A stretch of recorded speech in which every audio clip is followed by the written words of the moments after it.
जबूर 16 उसका 11 वचन पढ़े तो।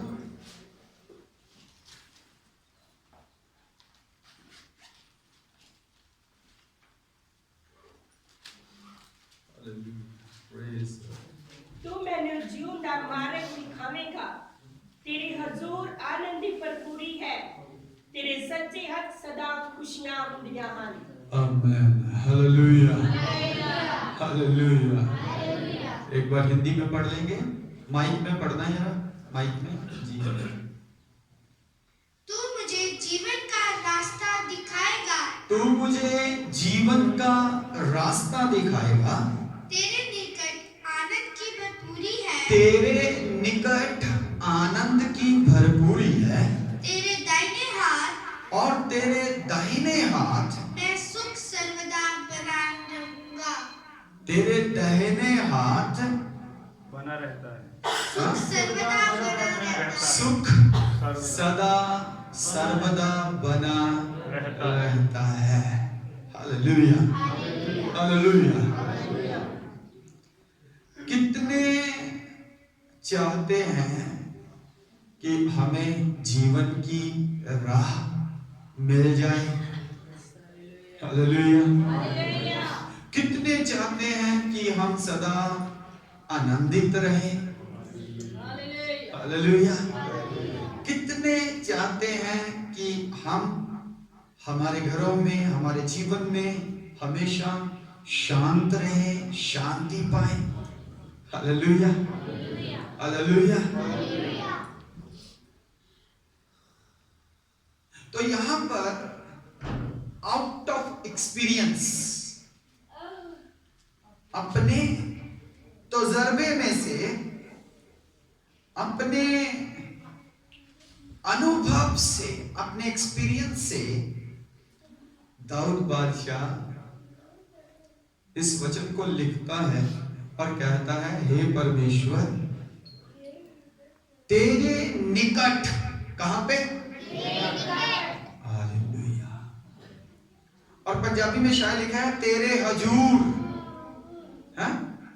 हिंदी में भी लिखा है तेरे हजूर, तेरे निकट, तेरे पास, कहां पे?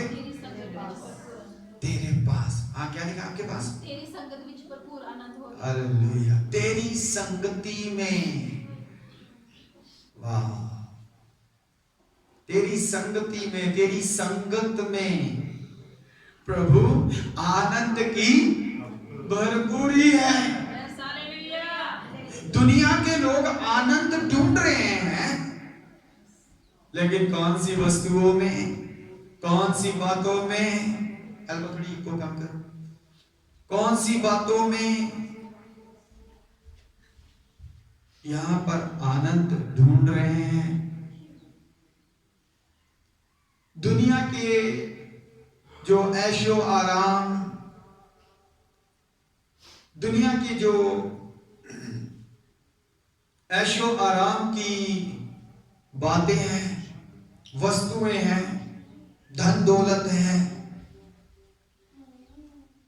उन्हीं बातों में दुनिया के लोग आनंद ढूंढ रहे हैं, आनंद ढूंढ रहे हैं। लेकिन दुनिया की वस्तुओं में आनंद मिल जाएगा?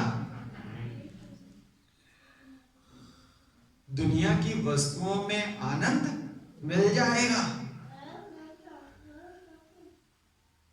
कार खरीदी, मोटरसाइकिल खरीदा, एक्टिवा खरीदी, साइकिल खरीदा, घर बनाया, तो ये सब बातें हमें आनंदित तो करेगी, लेकिन कुछ समय के लिए आनंदित तो करेगी, लेकिन बोलिए कुछ।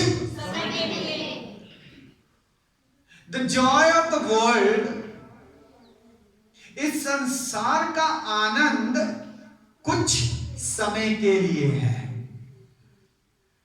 इस दुनिया की वस्तुओं का आनंद जो हमें मिलता है कुछ समय के लिए है। फॉर एग्जाम्पल, जब हम घर में कोई लजीज खाना बनाते हैं और वो खाना हमें बड़ा स्वाद लगता है और हम उसे खाकर कहते हैं बल्ले बल्ले आज ते नंद आ गया, आज ते नंद आ गया। लेकिन क्या वो नंद आपके पास रुकता है? क्या वो मजा, वो टेस्ट आपके साथ ठहर जाता है? आज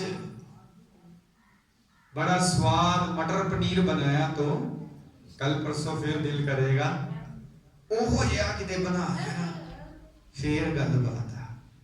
हाँ हेलो, कल जेड़े मलाई कोफ्ते खादे सी ना वही मिल जाना तो गल ही हो रहा। मम्मी ने जेड़ा साग बनाया सी ना तू नहीं बना दी, ओदी गलबात ही हो रहा।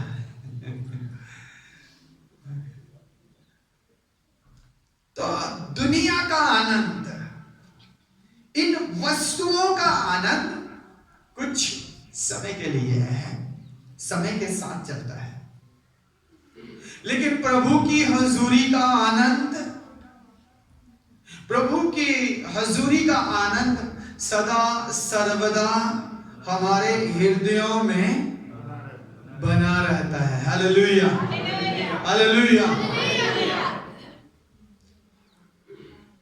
लिखा है तेरे निकट आनंद की भरपूरी है, तेरे निकट आनंद की। तो हमें परमेश्वर की हजूरी में, उसकी उपस्थिति में ठहरना जरूरी है। हालेलुया। हमें परमेश्वर की उपस्थिति में ठहरना जरूरी है। काफी देर पहले हमने एक वचन पढ़ा था और एलिया नबी कहता है अहाब राजा से, कहता है जिस परमेश्वर के सन्मुख मैं उपस्थित रहता हूं, जिस परमेश्वर की हजूरी में मैं बना रहता हूं, जिस परमेश्वर की हजूरी में मैं खड़ा रहता हूं, जिस परमेश्वर की हजूरी में मैं बैठा रहता हूं, उस परमेश्वर की सुगंध जब तक मैं ना कहूंगा आकाश से मैं ना बरसेगा। हालेलुया। जब तक मैं ना कहूंगा आकाश से ओस ना गिरेगी। और कलाम बयान करता है वैसा ही हुआ, वैसा ही हो गया। 3.5 वर्ष ना में बरसा और ना ही ओस गिरी। क्यों? क्योंकि वह परमेश्वर की उपस्थिति में रहने वाला परमेश्वर का सेवक था। हालेलुया। उसका परमेश्वर के साथ निकट वाला रिश्ता था। हालेलुया। कौन सा रिश्ता था? निकट वाला। फोन वाला रिश्ता नहीं था कि पास्टर जी का फोन आया तो चर्च आएंगे। मैसेज वाला रिश्ता भी नहीं था कि पास्टर जी का मैसेज आया तो तैयार होना शुरू करेंगे। जूम वाला भी रिश्ता नहीं था, ऑनलाइन होंगे तो मीटिंग अटेंड करेंगे। कौन सा रिश्ता था? निकट वाला। हालेलुया। कौन सा रिश्ता था? निकट वाला। कौन सा रिश्ता था? निकट वाला। पास वाला, निकट वाला, करीब वाला। प्रभु हमसे क्या चाहता है? प्रभु चाहता है हम उसके निकट आए, उसके पास आए, उसके करीब आए। याकूब की पत्री में लिखा है, लिखा यदि तुम परमेश्वर के पास आओ तो वे भी तुम्हारे हालेलुया हालेलुया।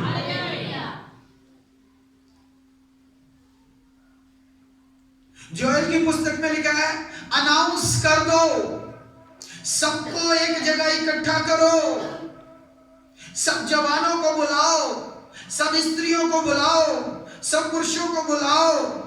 जहां तक लिखा है दुल्हन और दुल्हे को भी, नई नई शादी हुई उन्हें भी बुलाओ, बुजुर्गों को बुलाओ, जो ओल्ड हैं, जो कहते मेरी टांगें कमजोर हैं, मेरी कमर कमजोर है, चर्च में जाके बैठना मुश्किल है, चर्च में जाके खड़ा नहीं होया जाता, वो जो आधा एक घंटा खड़े होकर आराधना करते हैं, मुझे फिर शर्म आती है, सब खड़े होते हैं, मैं बैठा रहता हूं। हेलो, जोएल को खुदा ने कहा सबको बुलाओ। क्या करो? सबको बुलाओ। किसको बुलाओ? सबको बुलाओ। यहां तक लिखा है दूध पीने वाले बच्चों को भी। माय गॉड, किसी को छोड़ना नहीं, किसी को छोड़ना नहीं। लिखा है महासभा करो, लिखा है सबको निकट बुलाओ और सबको सबके साथ उपवास रखो, सबके साथ उपवास रखो। Hallelujah hallelujah, hallelujah. हालेलुया। प्रभु चाहता है हम उसके करीब आए, हम उसके निकट आए। ईमानदारी से अपने हृदय पे हाथ रखकर आप थोड़ी देर विचार करें। चर्च में आने से या संगति में आने से जो एनर्जी आपको मिलती है, जो कलाम सुनने से, कलाम से जो ताकत आपको मिलती है, जो गीत भजन मिलकर, जो आराधना मिलकर करने से आनंद मिलता है, ऐसा आनंद किसी और बात में मिलता है? मिलता है? नहीं। पीछे वाले मिलता है? घर में मैं अकेला बैठ के दुआ करूं तो शायद मुझे ऐसा आनंद महसूस ना हो। घर में अकेला उपवास करके मैं बैठ जाऊं तो शायद मैं 2-3 घंटे लगातार ना बैठ पाऊं। पहली बात तो घर में मुझे समय नहीं मिलेगा, उपवास रख के भी समय नहीं मिलेगा। इतने काम मिलेंगे, इतने दोस्त मिलेंगे, इतने प्राहुणे घर में आ जाएंगे, कभी कोई आ गया, कभी कोई आ गया, कभी कहीं ने किसी ने फोन कर दिया, यार मेरे दोस्त ने जल्दी से उधर भागना पड़ा, कभी कुछ कभी कुछ। ये आनंद, ये शांति कहां पे मिलेगा? उसकी संगति में, उसके भवन में। Hallelujah hallelujah hallelujah hallelujah.